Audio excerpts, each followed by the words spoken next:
welcome you all to Superpower in Peril, a conversation with David McCormick. This event is part of AEI's Edward and Helen Hintz Book Forum series, where we bring in the authors of new and interesting books. And we are very grateful to Ed and Helen for their generous support for AEI's mission, which makes talks like these possible. Now, David McCormick is the author, along with James Cunningham, of Superpower in Peril, a battle plan to renew America, which was recently published by Center Street Press. David is the former CEO of Bridgewater Associates, the world's largest hedge fund. He served in the George W. Bush administration as the Undersecretary of Treasury for International Affairs and Undersecretary of Commerce for Industry and Security. A graduate of West Point, he served in the United States Army and saw combat during the Gulf War. And he also was a candidate for the United States Senate in last year's Senate race in Pennsylvania. I'm very proud to welcome David here to AEI to discuss his book and proposals to restore security, opportunity, and purpose to America. First, David and I will discuss the book, and then we'll have plenty of time for audience questions. And our online viewers may submit their questions to daniel.bring@aei.org or on Twitter with the hashtag SuperpowerInPerilAEI. David, thank you for being with us. We really appreciate your being here. And I wanted to start out, there's a lot in the book about your West Point. You were a West Point cadet, and you graduated from West Point, and you served in the Army, and there's a lot in it about the Army, and I wanted you to give us a sense of why you wanted to talk to that so much, and also the state of the United States Army today. First of all, Robert, thanks so much for having me. It's really an honor to be here, and thank you all for coming. Yeah, the book was inspired by a belief that the country was headed in the wrong direction, long before I decided to run for the Senate. And to your question, meaning our superpower really is in peril. Yeah. And certainly my time in the military and my time at West Point shaped that, because I grew up in rural Pennsylvania in a town called Bloomsburg. I played sports. I wasn't the best student, but sports got me into West Point. And my family hadn't had anybody in my immediate family that had gone to the military. And when I got accepted, my whole town was like a big deal. Nobody had gone to one of the academies for a decade. So the idea of going, which I wasn't that excited about, sort of became a fait accompli. And when I went there, it opened my eyes to the world. And in many ways, West Point is all that's great about America, in the sense that the whole thing is designed around duty, honor, country. And it highlights the responsibility that we all have to keep America the exceptional nation that it is. The other great thing about West Point, and particularly the Army, is it's this incredible melting pot. So I describe in the book, when I left West Point, I went to the 82nd Airborne Division. And my first assignment was as a platoon leader. And you're this 22-year-old kid, you're responsible for all these soldiers, and there was a white kid from rural Alabama, and there's a black kid from inner city Newark, and there's a platoon sergeant who's from Puerto Rico who's 35. He seemed ancient to me at the time, 35, and he was the guy designed to keep the new lieutenant from making a mistake and getting in trouble. And in all my time in the military, I never remember having a political conversation. I couldn't identify who was a Republican, who was a Democrat. We were brought together by a common purpose to serve the nation, to protect one another, and to be part of something bigger than ourselves.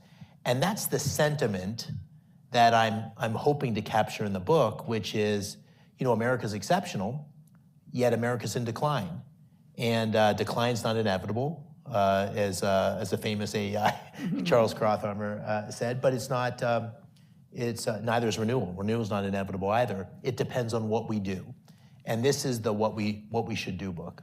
I want to come back to the America in decline versus America on the rise in a minute, but I want to stay on military affairs. You served in the first Gulf War. You write in the book that the 9/11 wars, you found in your campaign for Senate in Pennsylvania, you saw and you've experienced and you watched a kind of discontent with the use of American soldiers overseas. And I wondered what your feeling is about that, and especially now that failure in the 9/11 wars is being used as an excuse not to do too much in Ukraine. How do you see that discussion? Well, I think when when 9/11 happened, I remember it like it was yesterday, and in the time that followed, I was someone who was a very strong advocate of taking the fight to the terrorist, initially in Afghanistan and even in Iraq, when I thought that weapons of mass destruction were imminent, as I think the intelligence services said, and I think the president thought at the time. And I wrote a piece at the time, which I could dig up, which was, "Let's roll against Saddam Hussein." So I was an advocate. And you fast forward it and you see 20 years later, there was an enormous expenditure of lives, resources, focus. And I think it should teach us humility about the possibilities of mission creep and not having a steady North Star on where we're headed. And the responsibility to make sure that our precious people and our precious treasure is carefully expended. So I think the wrong lesson from this would be that we shouldn't be confident in using American leadership and American force to protect U.S. interest abroad. That would be the wrong lesson. But the right lesson is one of humility and care, because the precious use of military men and women and resources comes at a cost. It comes at a cost in confidence of the American people. And so, when I'm going through these small towns in Pennsylvania, those are the folks that pay disproportionately when we go to war. It's not mostly people in this part of the country. It's not mostly people in wealthy neighborhoods. It's people in these rural communities. That's where the military draws mostly from. And they paid the price. And so we need to recognize that as we move forward, strongly in support of American interest abroad, but with humility and care. So would you say because you describe beautifully interactions with mothers of soldiers who lost their lives in Iraq, would you say to them, if they were here, you're right to have some regrets about what happened, obviously you're heartbroken, but don't let that prevent you from supporting America's support for Ukraine, for instance? Yeah, so in the case of, yes, short answer, but in the case of Ukraine, I think it's a really important case study. It's one that it's one that we should debate, but I think it's, Ukraine is of great interest to the United States, because if Putin's aggression is left unchecked, that will ultimately not only reinforce his aggressive behavior in Europe, which would be inherently destabilized to America's interest, I think it sends a very dangerous signal to China. So I'm not one who believes that if we take our focus off of Russia and put it on China, that will enable us to better combat China. I think it's the opposite. I think a loss by Ukraine in China will be a win, with Russia rather, will be a win for not only Russia, but China. So I think that U.S. leadership is very important in Ukraine. However, I also think that those who counsel that we should be careful not to let American troops get pulled in, those who worry about our resources being used in corrupt manners, only need to look at Bagram Air Force Base to know that if we're not careful, our investments, we need to have accountability and prudence, but that shouldn't stand in the way of strength and clarity of purpose and mission. So one of the things that's very clear in the book and in the way that you conducted your campaign was that you understood the tensions and were faced with the tensions that are happening in the Republican Party on America's role in the world, industrial policy versus free market sort of principles, entitlements. So let's go to the next one, which is sort of the use of government policy to affect the economy.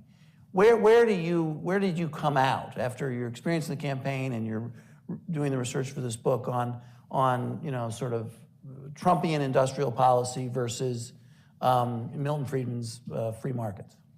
Well, the thing I had to reconcile when I was writing the book and also in the campaign is I've been a strong conservative. So what did that mean to me? That meant that our country was conceived with the idea that individual liberty and freedom is the defining principle, and that government is conceived in support of that purpose, that a small government's better than a big government, that markets and free market principles should be the underlying drivers of our economy, that America's role in the world, America is exceptional, its role in the world is one that requires leadership in support of that exceptionalism. So that's the framework which I come from. But then I go to rural Pennsylvania, and it wasn't only because of that, but because of the evidence, and that those principles aren't working for everybody. In other words, the notion of free trade and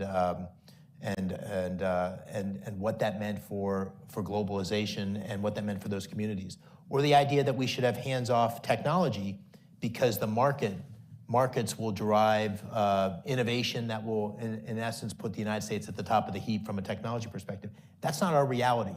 That's not our reality today. If you go to those small towns, the last 20 years have not been good for them. They've been bad for them. While everybody that had assets got a lot richer, you didn't have to be smarter, you just had to have assets and you got a lot richer. The people that didn't have assets stayed the same and got relatively poor. Real income stayed flat for 20 years.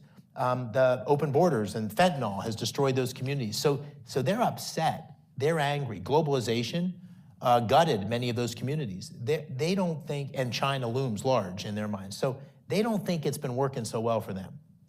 So that's one fact that you have to reconcile. Wait a second, we've had that orthodoxy, it hasn't worked. The second one is that China's winning in the fight for technology. So there was a Wall Street Journal article a couple weeks ago, many of you may have seen it. 37 of 44 technologies identified by this Australian think tank, China's in the lead. If you go to our own assessment in our own intel community or even public documents in 2017 by the US Trade Representative, 10 of the 20 key technologies for economic well-being, but also for national security, China's in the lead. So China is winning in this fight for technology. And if you believe we're at a moment where the confluence of economics, technology, and national security are together, then we got to get working because we're going to lose a very important point of leadership. So those were the facts I had to reconcile. And ultimately, I try to deal with that in the book with how we should deal with China, a holistic strategy that should strategically decouple in a number of key industries and bring those industries home. I advocate and think President Trump was right on the notion of reciprocity as a general principle, particularly as it relates to China. I believe we have to have a much more thoughtful policy on technology leadership. I try to say in the book that we can't have a Chinese techno-authoritarian model, and we can't have traditional industrial policy as the progressive left would present. I think we need a policy which is essentially using government incentives to draw private sector investment into those technological areas where we have to win, or America's role in the world will be challenged. So you point to one of them, but I go through this argument for the kind of technology policy we should have, and then I say, what would Milton Friedman say? Because Milton, I'm sure, would not be in favor of what I'm recommending. But then I turned the argument around. I said, well, what would Milton Friedman say to what I'm saying? Because the fact of the matter is we have had a laissez-faire approach to some of these key technologies, and the reality in semiconductors should scare all of us, because 90% of the most important microchips in the world are manufactured 90 miles from mainland China. China has built 32 fabs in the next decade. We are building one now based on the CHIPS Act. So we have lost, and a great book is, which I know you've highlighted, the CHIPS book. We have lost the war on microchips, which is foundational for our economy and our national security. We're going to continue to lose, unless we rethink how we should pursue technological leadership. So another area where the sort of changing political situation has influenced people at AEI, for instance, and others, is trade. And where do you come down on tariffs and protectionism, not including China? Generally, a much more leaning towards a free trade orientation. I do think the principle of reciprocity, I mean, the evolution of China is, I think, is a good lesson in the sense that the principle that if we just open our markets and ultimately it's going to be in the best interest of the other side to open their markets, and through time our principle and example will be beneficial to everybody, that fell on its head in a case with China. So I've lost my intellectual purity on that. I think that the China case should worry us a bit. At the same time, I'm one that would embrace the power of markets, the power of opening our market to others, the power of negotiating free trade agreements that give us market access.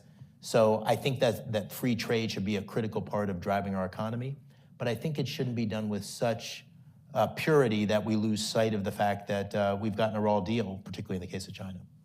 So you've had this amazing career, both in the private sector and in the public sector, and now you've run for Senate in Pennsylvania.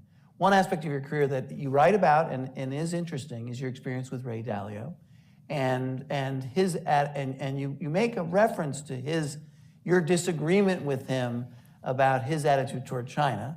I happen to have read his PowerPoint presentation, which he says is a book on China, and I just wanted to know, could you just give us the deal on that? What the heck is going on with there's him? two pieces of that.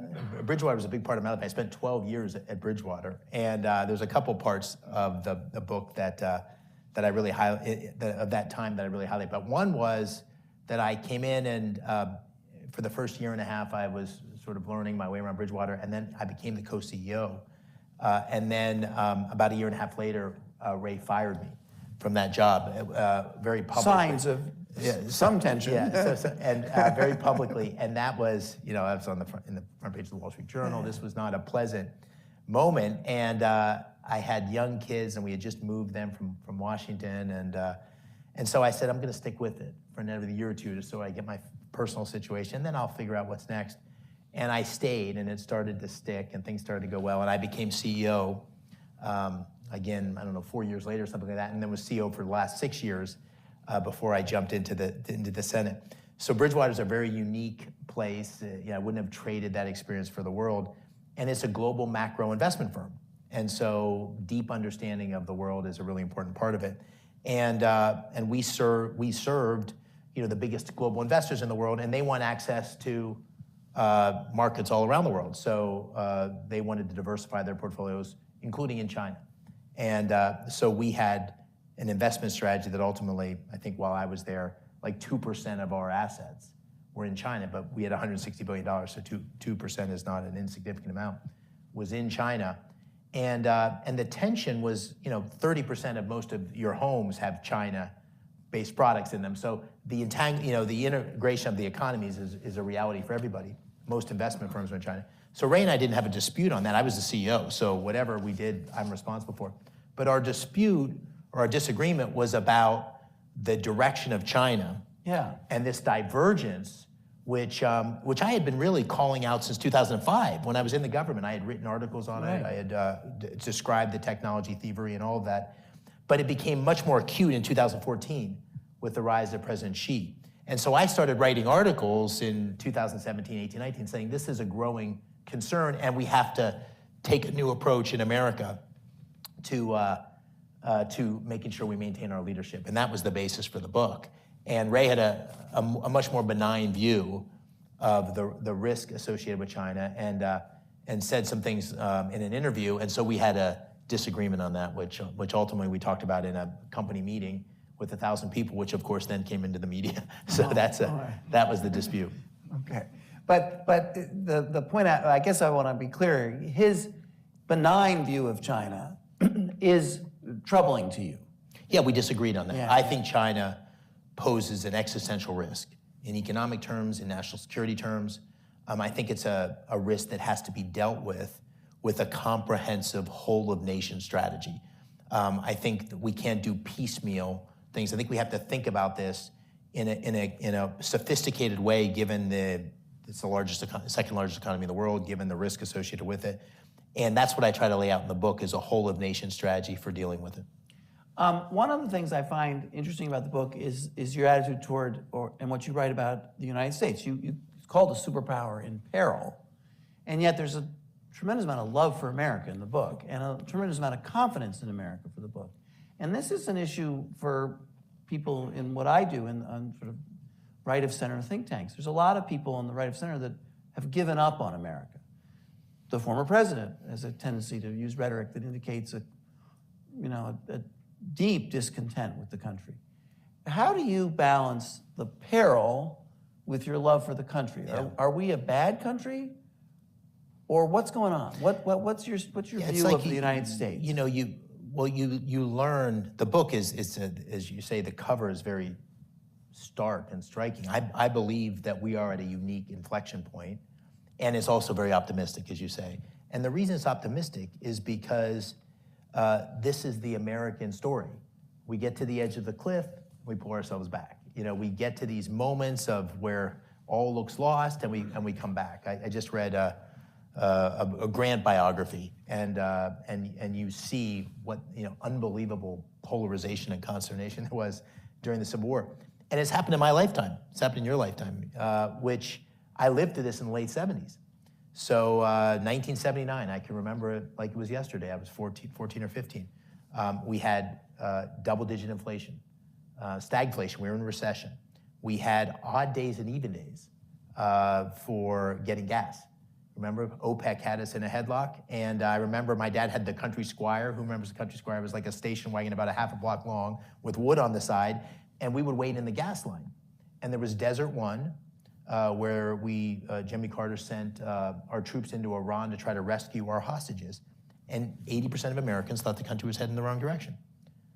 Go to today, right? We're in economic decline, we're in national security decline. Spiritually, I think we're in decline. I'm happy to talk about that. People are losing faith in America's exceptionalism. In fact, we're teaching that in our schools, that America's not exceptional. And we'll get to the education, I'm sure. Mm-hmm. So if you don't believe America's exceptional, then you don't believe you've got to do everything you can to preserve it. But to go back to 1979, 4 years later, I was at West Point, and I'd be on that beautiful walkway looking down on the Hudson River, these magnificent mountains, and America was back. 4 years later, inflation was in check, the economy was growing, we were in the midst of a military buildup which would end the Cold War 6 years later. You could feel the confidence in the air, and the tagline for the Reagan campaign was "Morning in America," and it was. And the difference was leadership. Leadership makes all the difference. And I'm not suggesting that the policies that Ronald Reagan put in place are the exact same policies of today, although some of them are very applicable. But the leadership to see the future, stay the course, work through the disagreement, the polarization, and execute on a plan is what gave people confidence and what brought America back into what followed were many decades of prosperity. So that's why I'm optimistic about it, but it depends on what we do.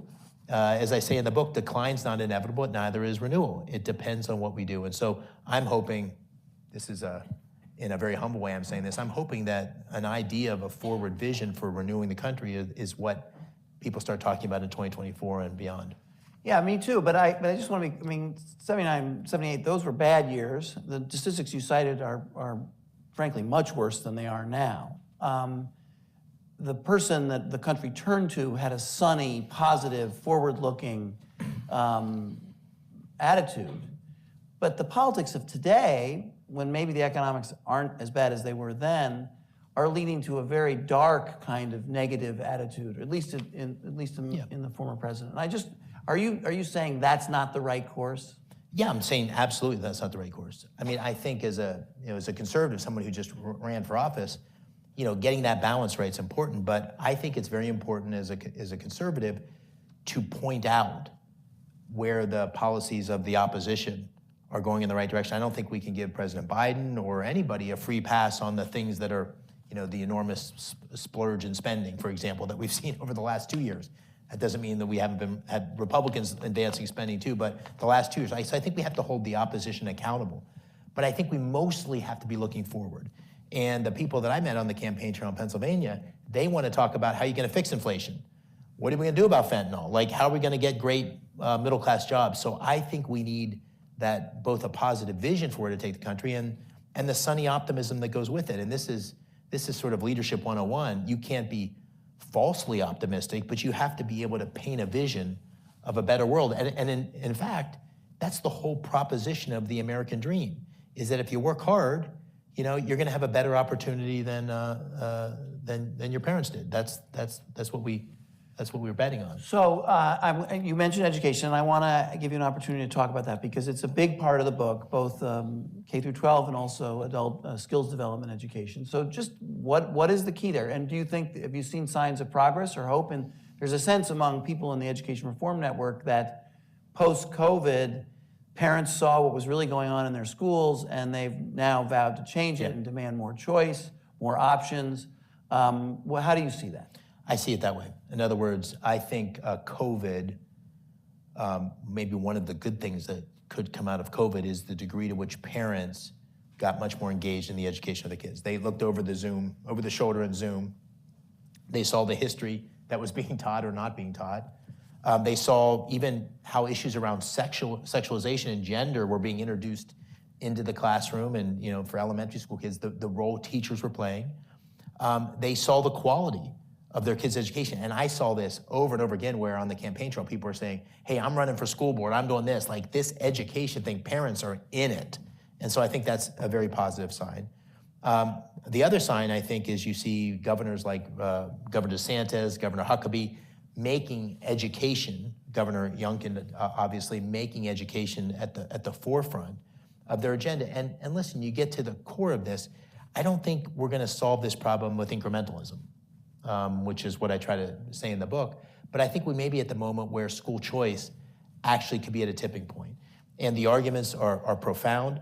I think the arguments for conservatives is for the benefit of choice advantages all kids and all parents, but it particularly advantages minority kids and blue-collar kids that don't have the wherewithal to have other options. And so this is a great way to bring equality of opportunity to a much broader group of people. And obviously the teachers' unions have a monopoly on our education system today. I cite some of the statistics around the growth in spending in education and how much of that spending is going to teachers or kids versus how much of it's going to overhead administration. In the military, we would have called that a tooth-to-tail problem, which where it got a lot more tail versus tooth. That's what happens when you have a monopoly. That's what happens when you don't have competition. And so I think it is something structural. And I go pretty hard at this in the book. I'm pretty unforgiving, but I'm not anti-teacher. My mom and dad are both teachers. I mean, the people that changed my life was a teacher when I was in high school and a professor in college. So I have enormous respect for the power of great teaching. I think our teachers are locked in a system where they can't be excellent, and our students are locked in a system where they can't get great educations. We got to fix it. So there's a lot in the book about the campaign and what you learned on the campaign. And so I want to talk a little bit about that, and then we'll open it up for questions from the audience. So, pretty big swing state, Trump endorsement issue, contested primary, you traveled the state, you had the money you needed. What did you learn in the campaign, and what would you have done differently, and what happened? Well, Pennsylvania is like a microcosm of the country in many ways. It's a purple state. We have rural areas which are very, very conservative if you're from a Republican primary perspective. So I grew up in those rural areas. So the fact that I grew up there, had a family farm, served in the military, that was all good anchoring. But we also have huge suburbs, particularly around Philadelphia, where 40% of the voters are in these collar counties around Philadelphia. And because it's a purple state, you also need to run a primary and also run a general election just as a practical matter that can attract independents and conservative Democrats. That's the coalition you need to build. Mm-hmm. And so, the thing you have to do is you have to run a race that can appeal to the base, the conservative base, which are many of those are President Trump supporters, but they're also movement conservatives they're very much around changing the direction. You also have to be able to run a race that attracts the moderate Republicans or more moderate Republicans. We knew from the beginning that we didn't think we had to have President Trump's endorsement to win. I had hoped that President Trump would stay on the sidelines, but we thought if he was negative on me, came after me, that would be harder to win, which was ultimately what happened. But we also had to appeal to those independents, and then you have to do that in a way where you wake up in the morning and look in the mirror and say, I'm doing this for the right reason. I believe in what I'm saying. This is a value-based campaign. So that's what we tried to do, and it's tough. It's a little bit. People ask me, what's it like to run for office these days? I had a pretty good job as the CEO of Bridgewater. I quit that job to jump into the ring, and it's like that movie Gladiator. If Have you ever seen that movie with Russell Crowe? And you're standing in the middle of the arena, and there's all people cheering. Some are for you, some are throwing cans. And then you have the sword, and you're by yourself, and all of a sudden the trap door comes open, and there's a tiger. Okay, then you kill the tiger, and the next thing you know, the gate opens, and a chariot comes out, And so it is tough. It is really tough, but necessary, because if people who aren't able, if we don't have able people running and putting themselves in the arena, then we're not going to have a great country and a great government. The only final thing I'd say is, despite all the challenges, we loved it. Like, we felt privileged to do it. We felt, I believe, I've had the blessings of America, lived the American dream. I never would have dreamed in my wildest moments that my career in life would have turned out the way it did. So I feel eternally grateful. And when we talked to our kids about it, they were kind of universally opposed because they didn't want to be drawn into this. They didn't, they didn't like the idea of being in the public eye, which we tried to keep them out of. But when I asked the question, well, if not us, then who? I mean, if not the people that are most benefited by, then who? Then there's not good answers. So, it was a great experience. Sadly, it didn't quite end the way we had hoped. So, but you tell the story in the book, and I have to ask you, because I think our audience would be interested in it, is why didn't he endorse you? Well, President Trump had endorsed another candidate who had withdrawn. So coming into the race, it wasn't clear to me he needed to endorse. And he had a very strong relationship with Mehmet Oz, who was my opponent in the primary, one of my opponents in the primary. So I had heard 6 or 8 weeks out that he was going to endorse Oz. So this is the first chapter of the book, I flew down to Mar-a-Lago. I called, asked if I could have an appointment. I flew to Mar-a-Lago, and I asked him to just stay out of it, stay on the sidelines. Let us, my campaign, I was running on a lot of the Trump policies that I agreed with, still agree with them, they're in the book. And the president was unhappy because I had said after January 6th that I'd been asked a question on TV, and I had said I thought President Trump had contributed to the polarization in the country. But then he said to me, you can't win unless you say that 2020 was stolen. 2020 election was stolen. And I said, Mr. President, I'm not gonna be able to say that. And I left. And I was winning probably by 8 points or something like that at the time. And President Trump came out and endorsed Mehmet Oz a couple days later. And I was still winning. And then came to Pennsylvania about 10 days before the election and went at me pretty hard. And that certainly had some effect. Despite the fact that your wife worked for him, you knew him, she had been a loyal member of the staff. I'd say a couple things about it, and I have the big picture. When you lose by 900 votes, there's 1.4 million cash, you lose by 900 votes. Yeah. There's many things you could have done to win, and so I'm responsible for that. Like, I don't blame anybody. I could have won this, and I just fell a little bit short. So that's the first thing. Second thing, politics is a little bit like plea boxing at West Point. So you have to have plea boxing your first year. It's a requirement. And you walk into the class, and there was this guy when I was there named Herb Creighton, who had been there for like 40 years. His nose was flat, and he was an old boxing coach. And he was kind of like Mickey and Rocky, and he said, you can't win unless you're willing to get punched in the face. And that's politics. You gotta be in there and be willing to get punched in the face. So I took a few punches in the face, but was glad I did it, and wish I wouldn't have fallen short. But that's the way the game's played. Last question about Pennsylvania, but because it is in the book, and your knowledge of Pennsylvania and your sense of it, how did Senator Fetterman win? Well, Pennsylvania, it cuts lots of different ways, but the most important thing, I think, is that it's very, people feel very connected to Pennsylvanians. And I think, the question that was raised for me was I'm 57. I grew up in Pennsylvania. I went to West Point. I went to the military. I came back.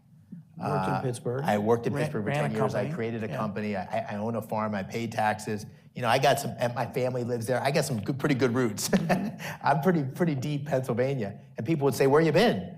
They want to know you're with them at the county fair. And so I think that was the challenge that Mehmet Oz had, which was it was just hard to make a compelling. He didn't have any of those roots in Pennsylvania. He didn't have anything like that. Yeah. And so that explains a lot, I think, because people want to know that the person that they're voting for kind of gets it. And part of getting it is understanding that, you just didn't come in yesterday. Okay. All right, let's open it up for questions from the audience. We have one right here, right in the front row. Can you bring the microphone down? Wait for the mic, and we're looking for questions.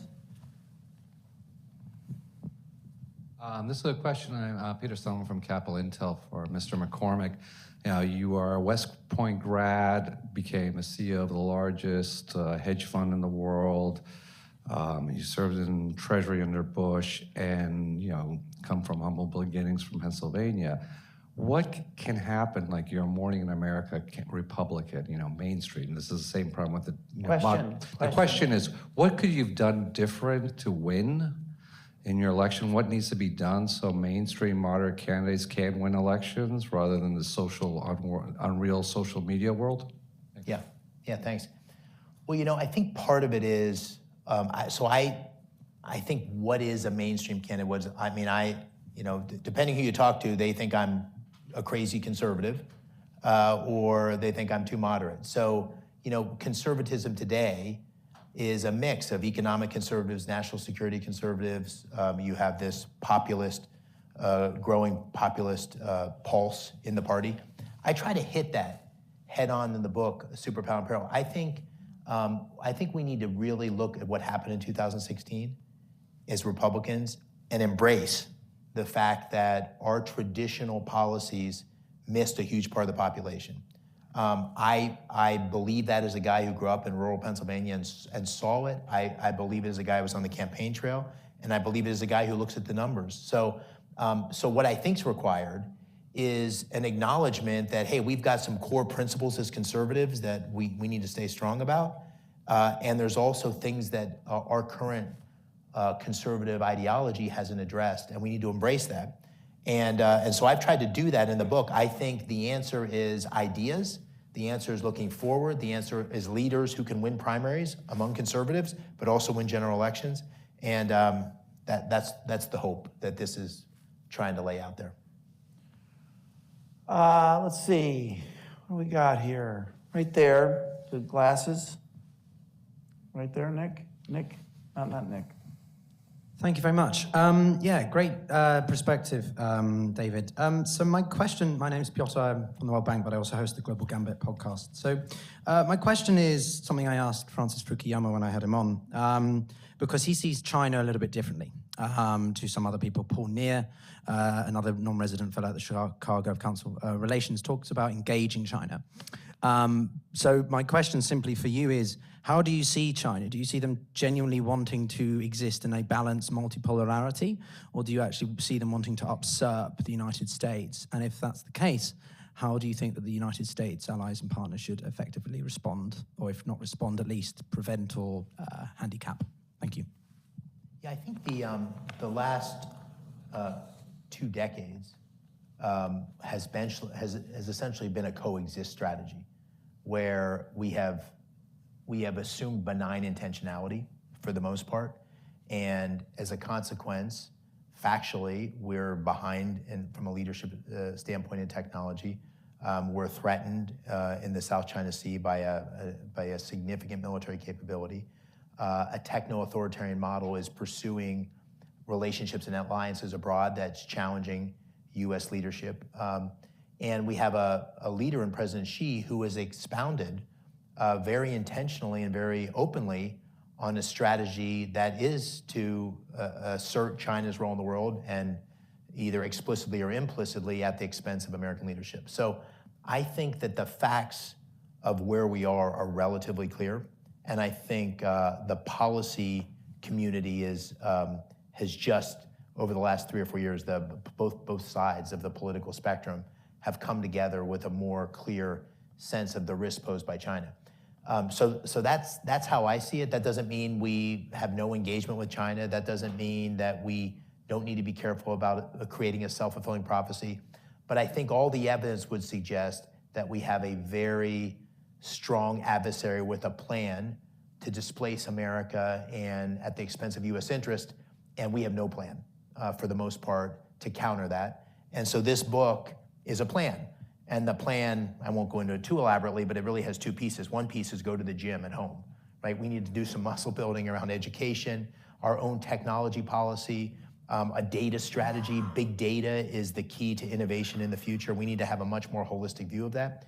And we need to confront China by strategic decoupling of key industries, by making changes to outbound investment policy to stop direct investment in technologies that are going to help the Chinese PLA. We need to hold China accountable for things like COVID, where we still haven't gotten to the bottom of where the virus came from because China hasn't cooperated. And we need to have alliances with Australia, Japan, and many others along these different dimensions of technology, data, military capability, intel, to make sure that we're taking advantage of that. And if you need any more evidence, just look at the last week. Yeah. What's happened with China brokering the Iran-Saudi Arabia deal, and also in Russia with Putin supporting Ukraine. So I think the evidence is clear. And when I hear people make the argument, if we just were a little more understanding, I think there's been probably a little too much understanding and a little too little skepticism. Well, don't you think that Xi showing up and appearing with Putin in the way that he did, I mean, that's a pretty dramatic picture of his treachery. And I mean, doesn't that make the whoever, if they're still left, the China apologists, I mean, now they're completely lost. I mean, it seems indisputable to me. Yeah. But yet, I think there's still there. There are some, there's a difference between being provocative in such a way that you're creating a higher likelihood of conflict and being strong and decisive that ultimately deters aggression. So people get mixed up. It's not, if you think about a bar fight, it's not the guy at the bar that's talking loud and raising his arms around that you have to worry about it. It's the quiet one in the corner that's going to be tough if you push him in the wrong direction. We need to be the quiet guy in the corner that everybody knows when you speak, you mean what you say, and if you act, you've got a lot of power behind you. All right, another question? Vince? Bring the mic to Vince, please. Thank you. I'm Vince Smith, and I'm the director of AI's Agricultural Policy Program. And I want to come back and ask you to be very specific in the following context. About 40 years ago, the US was the leader in agricultural R&D investment through public and private investments. But in that sector, public investment is important because farms are small. Today, China spends $1.44 on R&D for every dollar that the US spends in terms of public agricultural research and related research.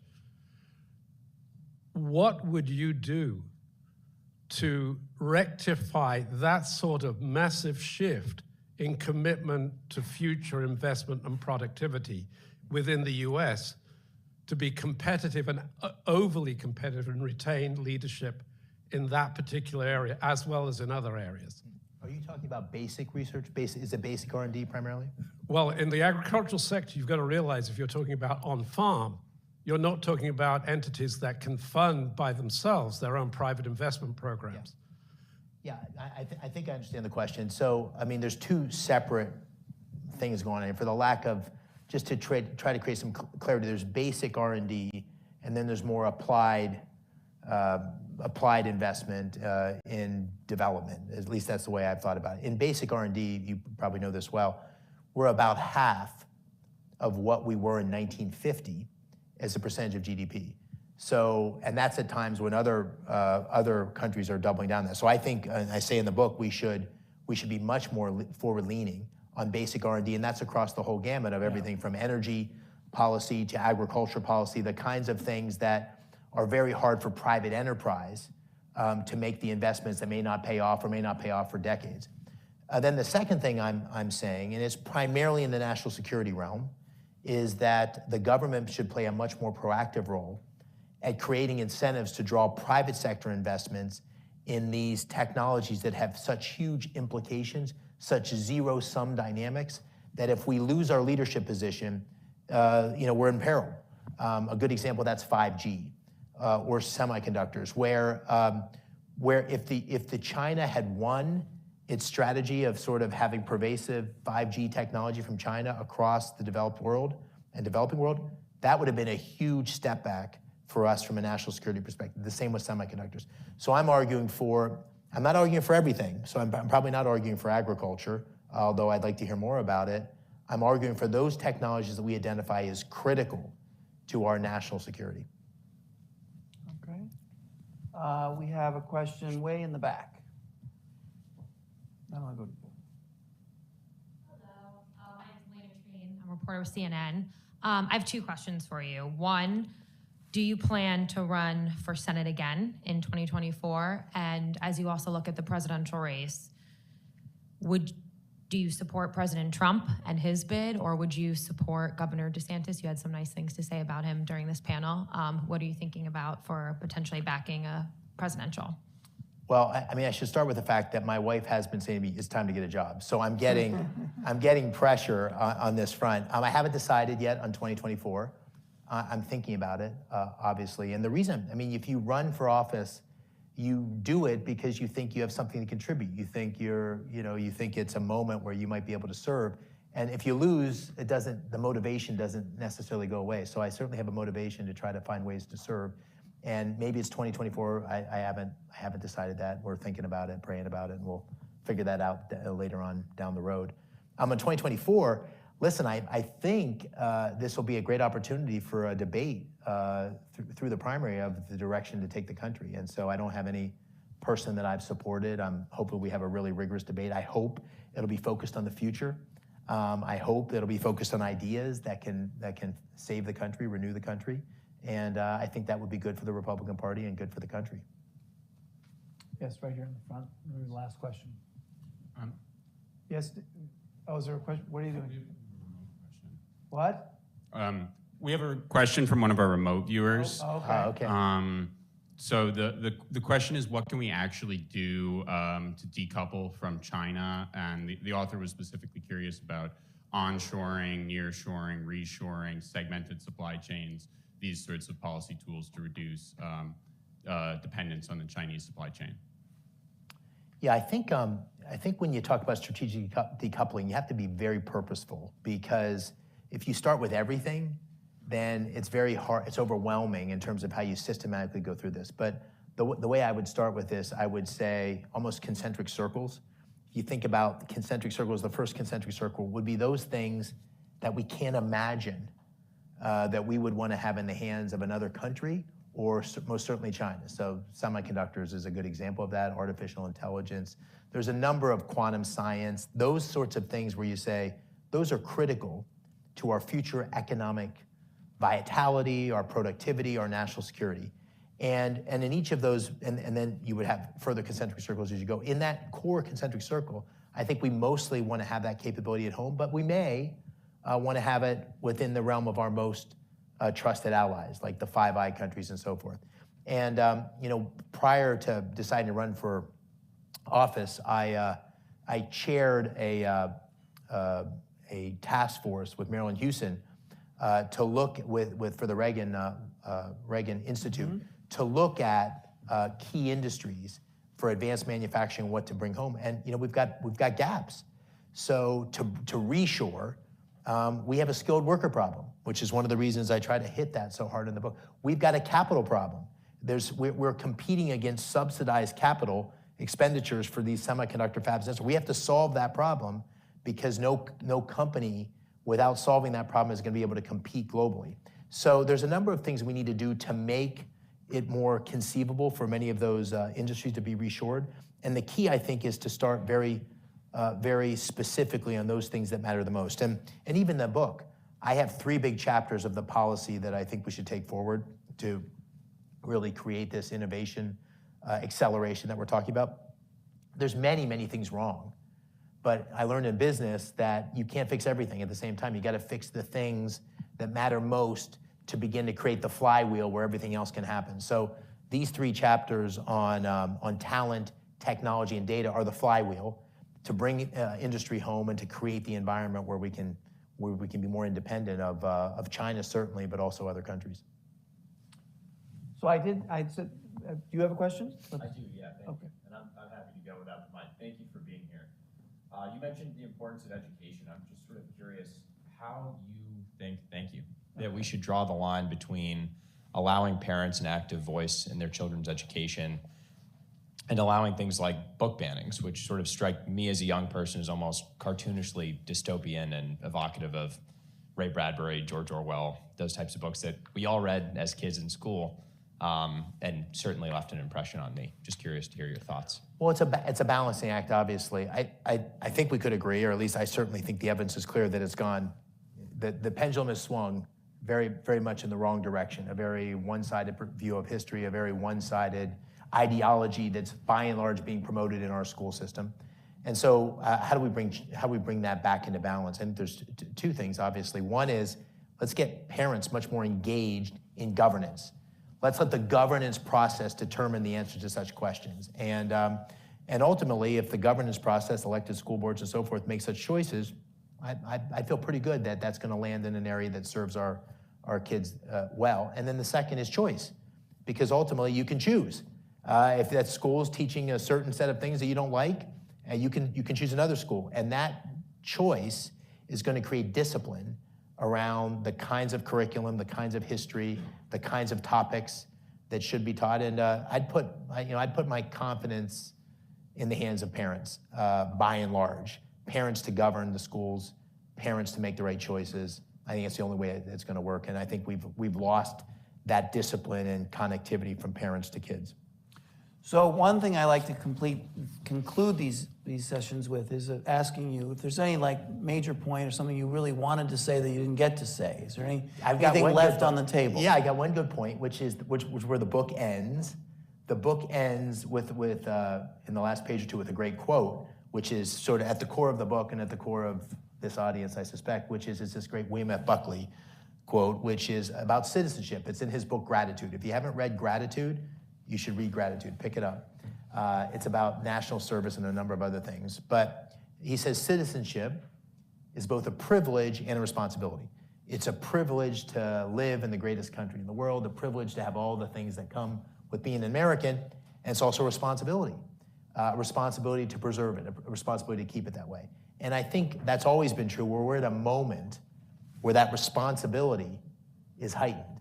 And so I know all of you are very actively interested in the future of the country, and that's certainly why I wrote the book and why I ran for the Senate. But if people don't step up and make it all it can be, then the American we know won't be here. And so that's the final line. Thank you very much, David. Thank you for writing the book. Thank you for being here. It's a great book.